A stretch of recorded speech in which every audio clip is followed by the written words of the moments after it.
Hey guys, welcome to my channel today. Thank you so much for stopping by. In this video we'll be drafting this bustier blouse with this stylish hemline that you can see on your screen. So without further ado, let's jump right into the video. So I've gone ahead to mark out my lines. The first line is the distance from my shoulder to my bust point, which is 10 inches. The next point is the distance from my shoulder to my under bust point, which is 13 inches. The next one is the distance from my shoulder to my waist point, which is 16.5 inches. While the next one is the distance from my shoulder to my hip point, which is 24 inches. From the hip point, I added extra 5.5 inches to it, so you can make your blouse as long as you want it to be. The next thing I did was to take half of my shoulder measurement, which is 8 inches. After doing that, I went down by 1 inch for my shoulder slope. For the neck width, I'll be using 3 inches. So I'm starting from that 3 inches to the shoulder slope of 1 inch. On that point, I'm going to go down by my armhole depth, which is 8 inches. I'll make sure I have the same 8 inches that I have on the shoulder line at that point. And then I'm going to rule a straight line across. So this is going to be the chest line. I'll go ahead and label all the lines. So after doing that, I'm going to place the same 8 inches that I have on the shoulder line. I'll place it on the chest line and I'll connect the 2 dots into a straight line like this. After doing that, I'll find the middle point of the straight line. What I have is 8 inches. The midpoint is 4 inches, so I'll mark the 4 inches. On that 4 inches dot, I'm going to go in by half an inch. I'll also indicate the half an inch with a dot. On the chest line, I'll place my bust circumference divided by 4. I'll also indicate that with a dot. Next thing I'll do now is to place my tape on the shoulder slope. I'll connect from there to the half an inch. And I'll use my curved ruler to connect from that point to the dot that I have on the chest line like this. After doing that, I'm going to take half of my nipple to nipple measurement, which is 4 inches. I'll mark it on all the lines except the chest line and I'll connect all the dots into a straight line. Next thing I'll do is to take 0.75 inches on both sides of this straight line, and I'll start doing that from the under bust line. So I'll take 0.75 inches on the left hand side and I'll take 0.75 inches on the right hand side. If you are busty, you can do 1.5 inches or 2 inches on the side front and you do 1 inch or 0.75 inches on the center front. So after doing that, I'll go down by 1 inch from the bust line and I'll use the curved part of my ruler to connect from the under bust point to meet the 1 inch dot like this. So remember, I took 3 inches for my neck width. What is left there is 5 inches. So I'll place my tape on the shoulder and I'll mark the center, which is 2.5 inches, and I'll connect it to meet the dart leg like this. So I'm going to tighten the over bust now. So you're going to figure out how deep you want the neckline of your bustier to be. You can maintain the chest line if you want, but for me, I'm going to go up by 1.5 inches from the chest line. That is because I want the chest area to be a little bit covered. So I'm going to rule a straight line across that point. So on both sides of this that leg, I'm going to be taking half inch on both sides. If you're busty, you can do 0.75 inches on both sides. Okay, so I'm going to connect all the way down to the bust line like this. After doing that, now I'll start placing my measurements. I already have my bust circumference divided by 4 on the chest line. So what I'll do is to replace this dart of 1 inch. On the waistline, I'll place my waist circumference divided by 4. I'll replace the dart. On the hip line, I'll place my hip circumference divided by 4. I'll replace the dart. And I'll place the same measurement that I have on the hip line. That is my hip circumference divided by 4 on the blouse length. And then I'll replace the dart. After doing that, I'll go ahead and connect from the chest line to the waist and from there to the hip and the blouse length. So next thing is to take my bust dart. So the difference between my front waist line and my back waistline is 1 inch. So on the bust line, I went down by 1 inch and I'm going to slant it to the dart leg, as you can see. So after doing that, I'm going to go ahead and cut. So when cutting, I'll be leaving allowance on this side from the waist area down to the armhole area, okay? And then I'm going to cut off these parts. We'll not be needing these parts anymore.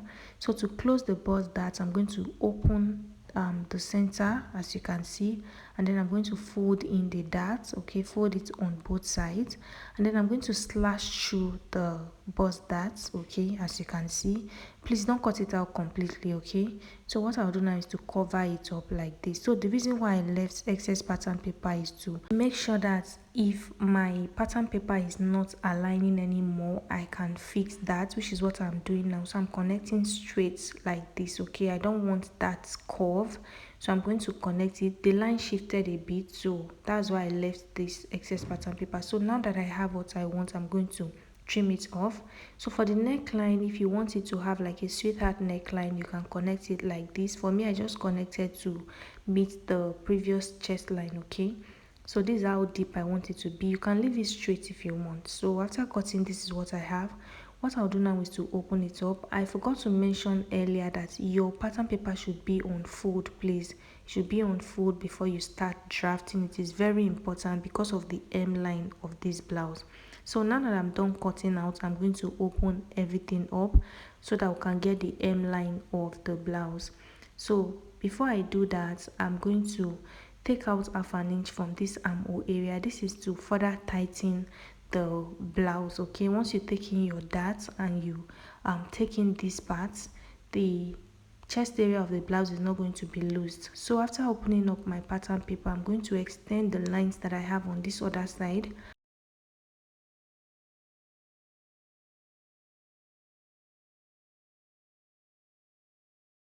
So now that I've extended the lines, you can see that everything is sitting well. So go ahead and arrange your pattern paper in place as you can see me doing. Make sure all the lines are matching.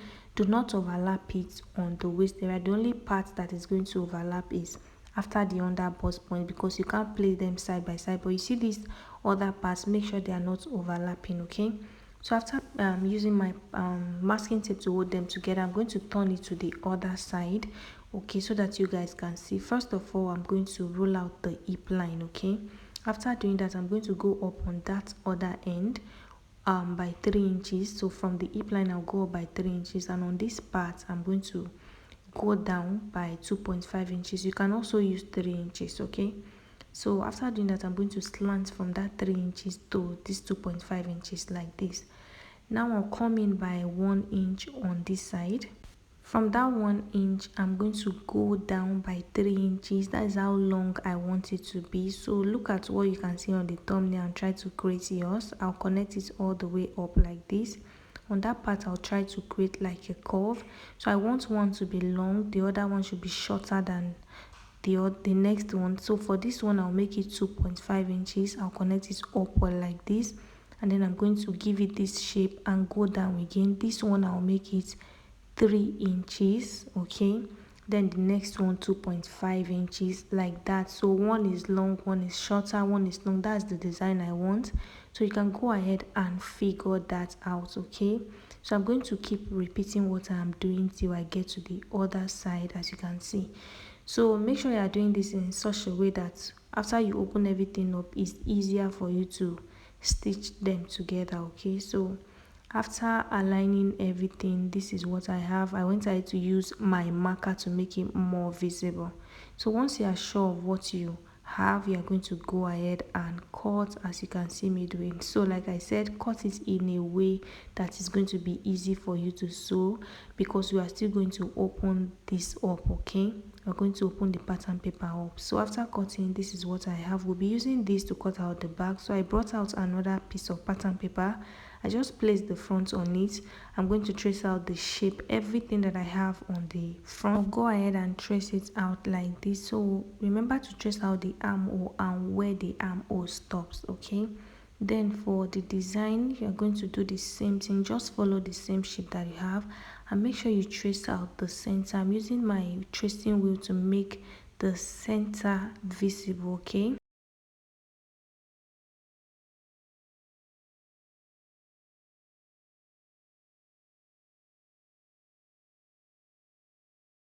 after tracing out the hemline and the side, this is what I have. So for the armhole area, you can see that I indicated where it stops.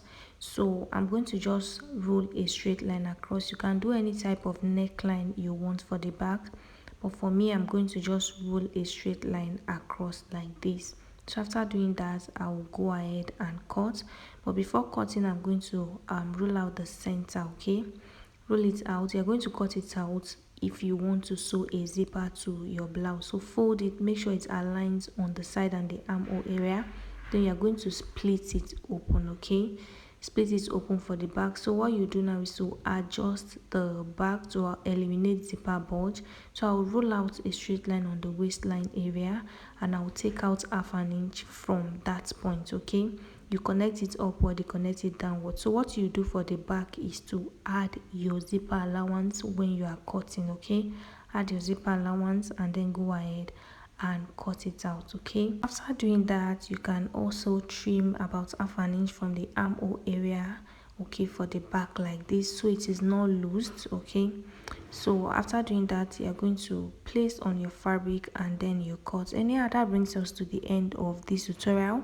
I hope it was helpful. Don't forget to like this video, leave your questions in the comment section. Thank you so much for watching. See you in the next one.